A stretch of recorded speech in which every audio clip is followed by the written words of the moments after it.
All right. Welcome back, plant people and worm folks. I got a correction this week for the worm bin for Worm Friday or Worm Wednesday is what's supposed to be, but got it out late. So here, I wanted to show you something. So, boom. So you can see the worm bin is doing really well.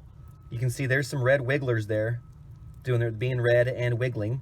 Tons of them. You can see they're going to town on this banana peel here and a bunch of other things in here. Oh, look at that. They will not eat plastic. That goes in the trash. All right, but what's cool, so they're doing great, no doubt, no doubt. But if you look just beyond them, you'll notice something. Some white ones that I misnamed or misidentified last week as juvenile worms, although sometimes we do have some smaller red wigglers in here that do look similar to these guys right here. Let me expose them. Right there. There we go. So you see these longer ones, they kind of have a different, just kind of body style a little bit, and they look quite a bit different than the red wigglers, obviously. And you can see them right there all wiggling about. And so I was told these are actually pot worms, which aren't necessarily bad. They're actually really good decomposers. They're not, if you see them in your soil or in your potted plants, it's not a bad thing. They're usually not doing anything harmful to your plants. They only eat decaying matter. So like I said, they are a decomposer. But for the worm farmer or worm bin person, they can be an issue if you're seeing a lot of those and none of these, right? So because what it is they prefer certain maybe foods and conditions a little more acidic. And so what I've noticed, and so if you, like I said, if you're seeing a lot of them, it might be that you have conditions in your system that are a little too acidic, maybe a little too moist, and that's why they're doing so well. For me, I've noticed that I've gotten a lot more of them recently because over the summer we've lost a few fish out of our aquaponics system, a couple little bluegill. They've been in there for a handful of years, maybe about 3 years now, 2 or 3 years in that one tank, and so they're done. You can actually see the bones of one of them right there. So I've noticed that I put one in here to decompose, and you can see part of it. Oh, look at that! You can see that's just the remnants of it right here. Ooh, I'm touching it. Yikes! But that's actually the fish right there. I'll center it up on the screen, and you can see that these pot worms have just gone to town on it, and the red wigglers really haven't gone at it at all. At least not that I can see it in any great numbers. So I wonder if it's just because, as this body breaks down, it's acidic, those pot worms just love it and they're going to decompose it. So for me, I've noticed I never really had them as a problem in the past.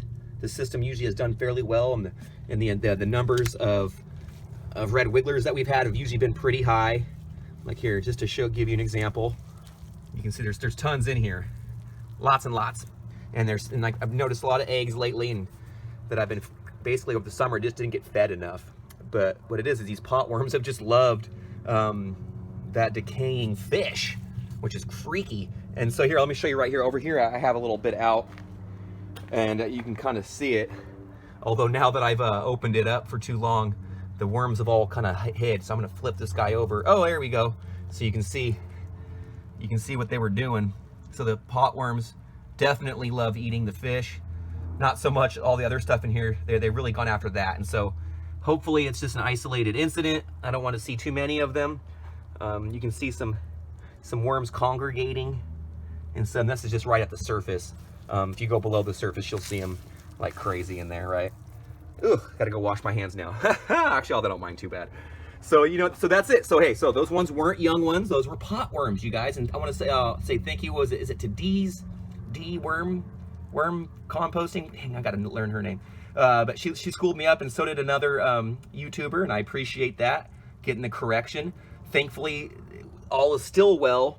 I was hoping that we wouldn't have too much destruction or bad things going on here, but if we see too much of them after the fish get decomposed and not enough red worms, then we know there's an issue. But I think for now we're okay, but pretty cool. So pot worms, right? Not a bad thing, but it can be, potentially. You can see right here, yeah, here, see. I was told too that they like, acidic conditions. So if you're composting, in this case, an acidic body, decaying body, or an acidic fruit, those might create conditions that are a little more conducive to the, there's the greenhouse, y'all. Woo, gotta do that next time soon. Need some cleanup. But you can see that, yeah, but they don't like the light as well. So as I leave these open, they all kind of dive down. So I'm gonna cover them all back up. I'll add a little bit more food to this situation, and then we'll come back and check next week to see how these are doing. And actually, for my next video for the worms, we'll probably have to talk about how are we going to get at that nice, delicious worm compost and get it separated from all this other nastiness, so that way we can utilize it. So we'll be doing that next week, hopefully, as well. So from our worm garden, worm bin to yours, happy worming. Take care, y'all. Bye-bye.